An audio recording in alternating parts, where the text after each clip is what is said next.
Good night, I'm Salome Vincent. Thanks for joining me on this edition of TokPiksa.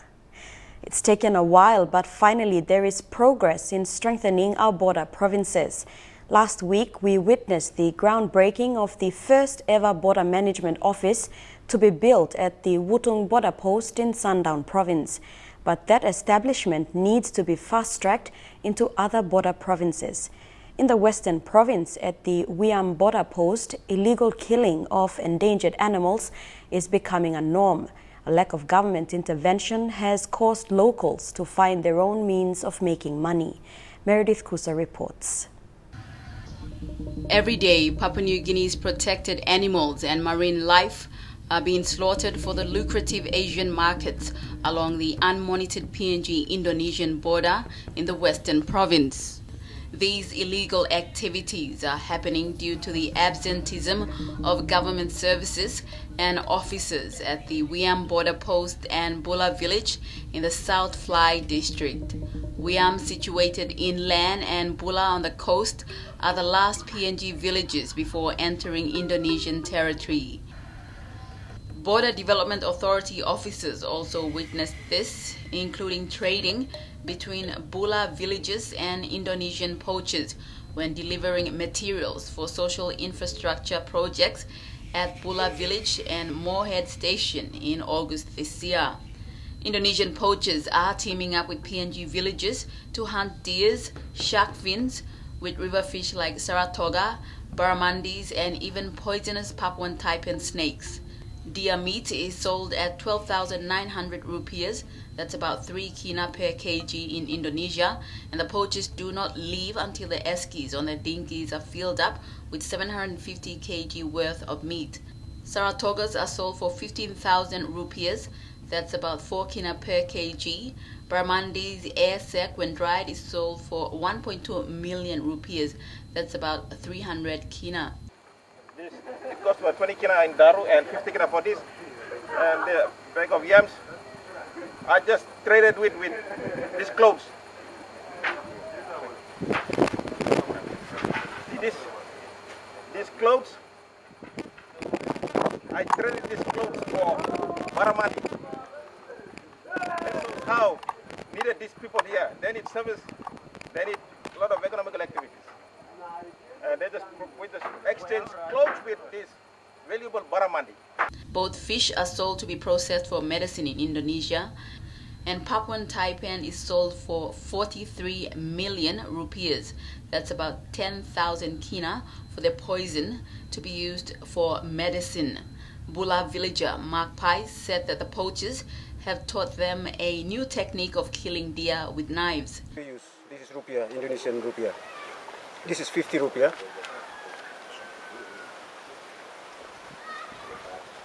This is 5 rupiah. This is 2 rupiah. And that is 1 rupiah. Unfortunately, I'm not holding 100 rupiah. So this is the money we deal with in this part of the region. They say they regard themselves as Indonesians because Waigani and Daru have forgotten them. Another border villager, Augustine Picanes from Wando village, said that they need PNG security forces to be stationed at Wiam as Indonesian security forces sometimes mistreat them. While a concerned Indonesian poacher, Willem Balagaze, says he's sorry for the PNG villagers, and if the PNG government cannot develop their own people, the Indonesians will. This is my small brother, William Bume Balagase, and he's from Merauke. He's also here, he's a trader who helps us to trade things around this place so that we can have our goods from Merauke to come here and from Sota to come here. And we trade in 2 places, that's in Sota and Merauke. I'll ask him why he comes here to trade around in Papua New Guinea. Saya tanya saja, di sini kamu datang itu untuk tolong kita, you bicara. Oke, terima kasih.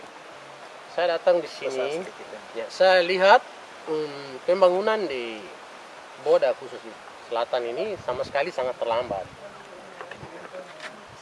Sangat terlambat dan kita lihat itu Bagaimana kalau dari pemerintah Papua New Guinea mau kerjasama dengan kami Indonesia, dan kami siap untuk membangun fisik maupun ekonomi. Okay. He is saying that in here, when we are coming as a traders in here, we see that there is no development in the border area here. And what is Papua New Guinea doing to help the border area? So we are coming also traders, and we are also helping them in here to have some cash and to have some materials from the other side, from Indonesia to here. And he's also saying that we want to work together with Papua New Guinea government and do development in the border area.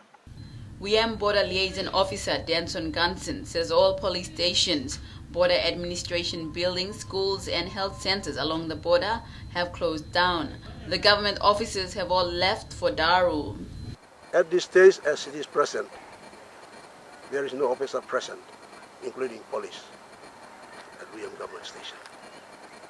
Unless and until when this infrastructure is fully developed, then I believe the administrative capacity will be resurrected.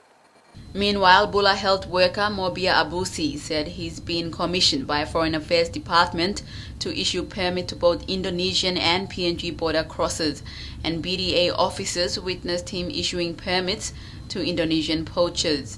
This brother is from the other side, from Merauke. He just arrived yesterday, and this is his pass, trading pass. I am just about to sign it so that I am allowing him to the Papua New Guinea, to Bula, that he can do his trading here. This is his pass. His name is Yakubus Basik. He's from Merauke. These are the ones, this is a trader. They do some tradings with us, like buying their meat and selling their goods, products. Okay. But finally, after 37 years of independence, a significant event took place last week in the Sandaun province. The groundbreaking ceremony of a state-of-the-art office complex that will house key border management agencies along the Wutung border post. Ladies and gentlemen, this state asset shows that the national government is serious to address illegal activities being experienced along our international borders. In the past, borderline agencies like Customs, National Agricultural Quarantine, Inspector Authority NACIA, Foreign Affairs, Immigration, Police, PNG Defense Force, Investment Promotion Authority, IPA, Labor, Commerce Department, National Fisheries Authority have been working in isolation to implement their constitutional duties. Now they will all work together as expected by this government in this building. 11 existing staff houses are currently under renovation, while 15 new ones will be built. All up, the project cost 90 million kina, with assistance given by the Asian Development Bank. Mr. Dion says the government will build similar infrastructure in other border provinces, including WM border post. But in the shadows, the plight of the West Papuans still remain. After years of successive government reluctant to push the issue at the international level, there finally appears to be some promise of movement. Prime Minister Peter O'Neill last Friday revealed he will be sending a diplomatic note to Indonesia on the issue. He will later follow up on the note while attending a democracy conference hosted by the Indonesian government in Bali. To respect the declarations made in the international organizations like the United Nations, we have to respect that Indonesia is a member of that organization. Through that convention, we will deliver a note through the diplomatic note, raising that our citizens are concerned about some of the reports that we are getting from Irian Jaya and our West Papua on the human rights abuses that are taking place. The population of West Papua in 1975 stood at 1.2 million alongside PNG's. Today it still remains the same, while our population has increased to 7.2 million.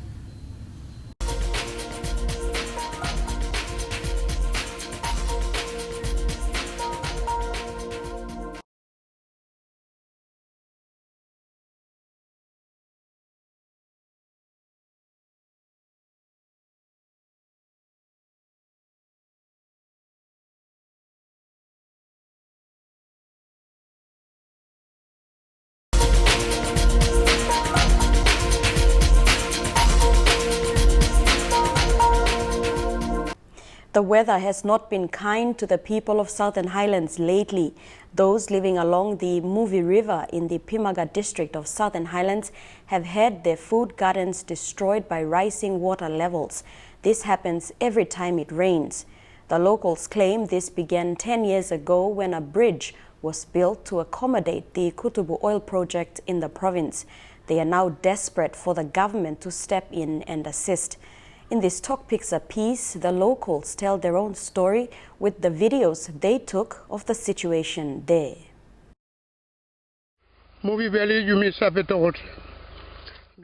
This is Muvi Valley in the Pimaga district of Southern Highlands province. For years, the villages along this valley have had their fair share of natural disasters, mainly floods, considering they're situated along the Muvi River. Their daily life is dependent on the river system. For them, the flood caused by the heavy rains is a normal occurrence. However, for the past 10 years, they notice the flood fails to recede quickly like it used to. It is getting out of hand, they say, because what used to be caused by heavy rains now occurs even when there is only a small amount of precipitation. The videos seen here were recorded by Samson Ani to bring to attention the issues faced by the locals there. Mi blong like Kutubu, one bla Barabin come long 29 August on 2012, and Milag story like or heavy come up long Pimaga inside long like Kutubu, Southern Highland province. Okay, Milag talked some just la flat and pin come long August 29. Inu mi bla lo hapsai lo Kutubu tasol ego is lo yale pangkia kagua ravena. Poroma nipa. Okay, the big flat and mi bla online lo movie belly. Wamna wara all calling wara movie na wara wagi. Tubla tasuli make him na big bla flat and bagrabi mi bla man meril. We said all 14 bla places stop inside lo movie belly logan. This is the scene from one of the villages located along the Muvi River. According to Mr. Ani, the problem of the flood dates back 10 years when the Kutubu oil project was instigated. We must talk straight also since this problem has been come up in 1992 time.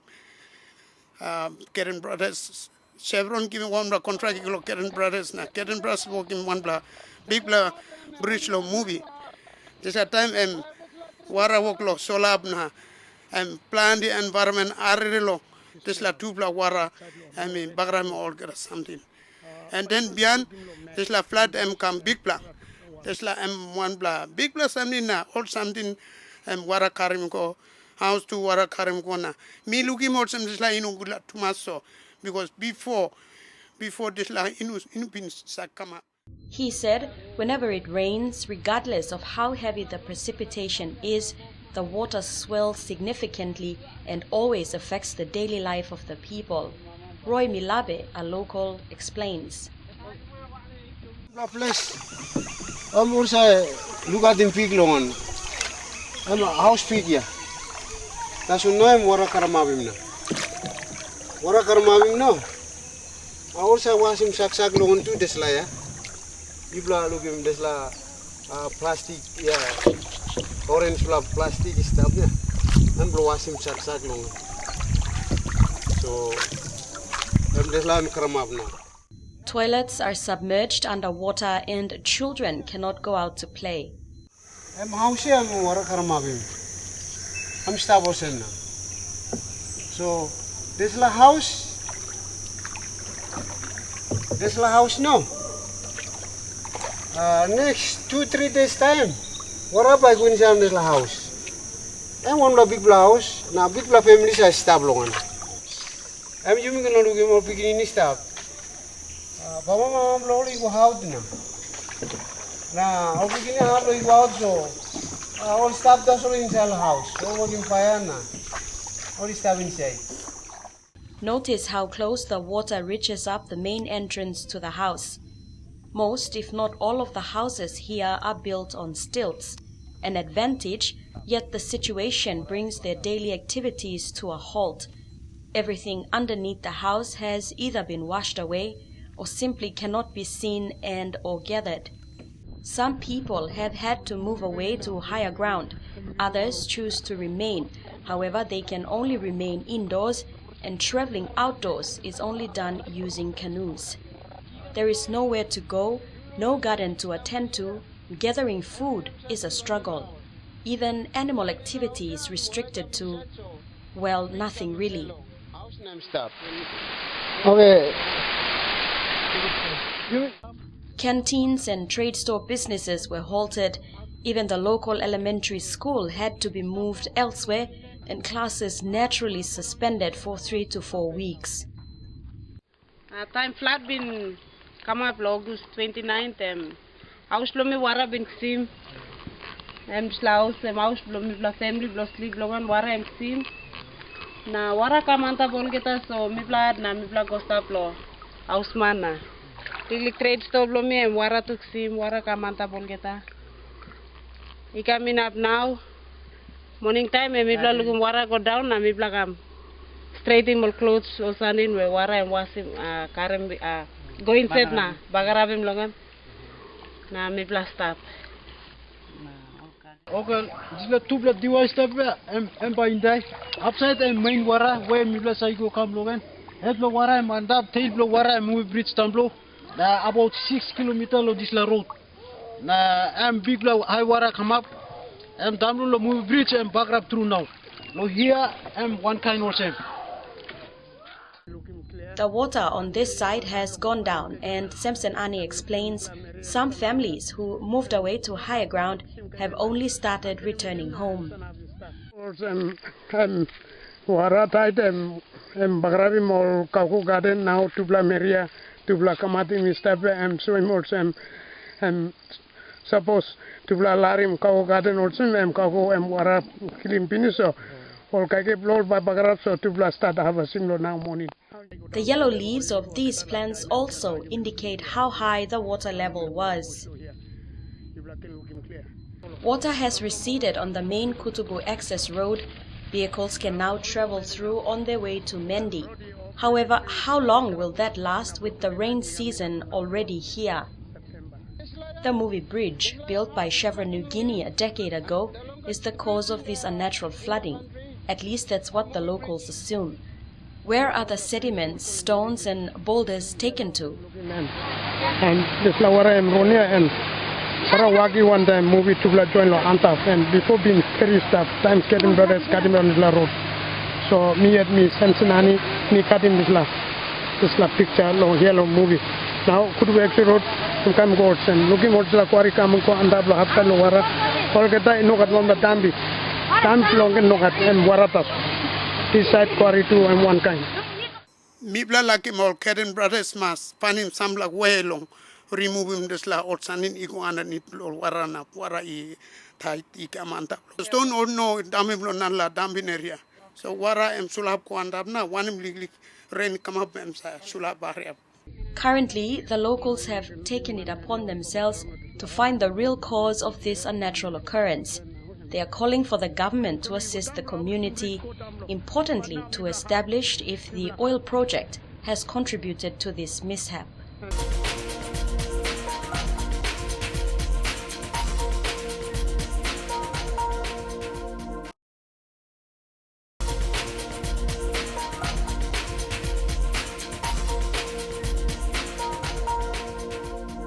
For those of you who want to go back in time, there's no better place than the National Museum. It's a place where you get a sense of nation building and how far PNG has come from the Stone Age to colonization and present day. Meredith Kusa visited the museum. A nation is shaped by its cultural identity and traditional values. Without them, we have no foundation. That is why the PNG National Museum was built back in 1977, a place where preservation and conservation of our cultural heritage is core business. Built in tranquil surrounds, it's a place where one can nourish one's mind about a bygone era. If you trace the history of the museum via its collections, you will find that every individual who has a single hand in creating the country also had a hand in creating the museum. That began with Hubert Murray, that began with William McGregor, running all the way into Hubert Murray. Then we had the war. Then after the war, we had Sir Donald Cleland came around. Donald Cleland is now only remembered by the Donald Cleland pool in 3 Mile, but he had a committee that was very much instrumental in bringing about the original legislative foundations to the museum. By 1954, they created the first legislation that is a forerunner to the current Museum Act. Finding out when a particular item was made is not easy. You're left with two dilemmas. With artifacts or stone tools, they could have been made at a particular time. But when carbon dating is carried out, you actually get the age of the material itself. There are provisions in the Museum Act that provide for the repatriation of PNG artifacts now kept overseas. But because of capacity constraints, it hasn't been that much of a priority. The museum is also a law enforcing organization. Anyone trying to take artifacts out of the country must first seek approval from the museum. By 1950, coastal provinces were littered with remains of war, so legislation was also made to keep the war remains in our museum. It says that things like bunkers or buildings, and we are now making claim on Paga Hill. You have bunkers and emplacements and underground tunnels left there as a result of the war. And we are saying that these are historical monuments, they belong to the state, and that no private entities or individuals should assume ownership and take over and control access to these kinds of. In a bid to better educate school-age students, the museum has been hosting several school holiday programs. Earlier this year, it hosted a one-week session on anthropology, while last week was on tattooing. Students, like when they come in, first they are shy and all that, but as you gradually talk to them and explain what they are doing and all that, they begin to show that interest. So like this morning they came in a bit scared, but they were happy. Yeah, went away happy. Grace Vele, who works at the museum, has been doing research on tattoos. Tattooing is an art that is dying out. Some of the tattoos apply to the children. For example, a young girl from Marshall Lagoon or Central would be applying a Melon Bay tattoo. Because from my study, research, I found out that most Marshall Lagoon girls, they apply this tattoo which goes and curves around. That is from the Melon Bay area, it's not from the Aroma area. You will find, I found out from my research that the tattooing from Aroma have zigzags and straight lines coming down on the face, and the body tattoos are completely different from what they apply on children nowadays for cultural shows and all this. Traditionally, tattooing has been part and parcel of the Pacific region, but in modern times it has become more commercialized. This video was shown during the tattooing program. The word tattoo comes from the Polynesian tatau, meaning to tap. This describes their centuries-old process of applying pigment to the skin. It wasn't until the 1700s, when Captain James Cook sailed the South Seas, that Westerners were introduced to this type of body art. On their travels, Cook and his crew encountered scores of native people wearing little more than intricate tattoos. In some places, just the men were decorated. In others, the women as well were beautifully adorned. I observe that both sexes paint their bodies tatau, as it is called in their language. This is done by inlaying the color of black under their skins in such a manner as to be indelible. It is usually performed when they are about 10 or 12 years of age and on different parts of the body. The sailors from the 1700s would go into the South Pacific and they would see this body decoration.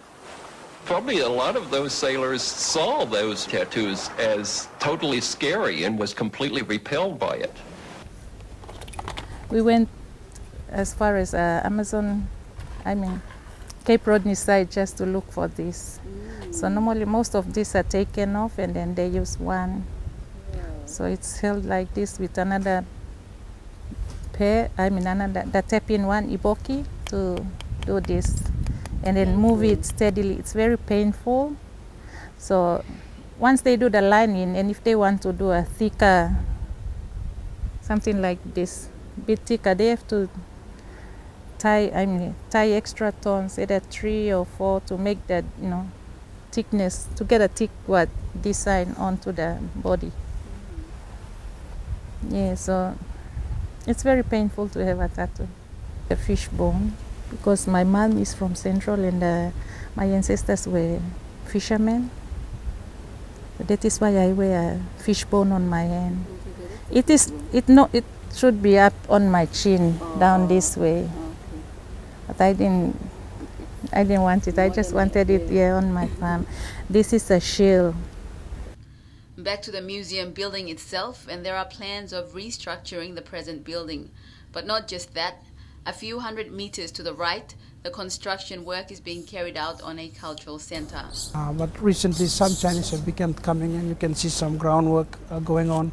You can now see some fence going on around now, and possibly the water and electricity are now connected. And we hope that before the rainy season starts, some digging and some foundation work will begin commencing. We hope that it might be completed in time for the South Pacific Games in 2015 and also the Asia Pacific Caribbean and European Union meeting here about the same time. So we'll see. We've got 22, less than 20 months to bring it to completion. A museum, no doubt, is a Western concept. Papua New Guineans are better known for their oral history. And with the expansion of the museum, it's hoped that artifacts belonging to Papua New Guinea and that are overseas will be brought back into the country.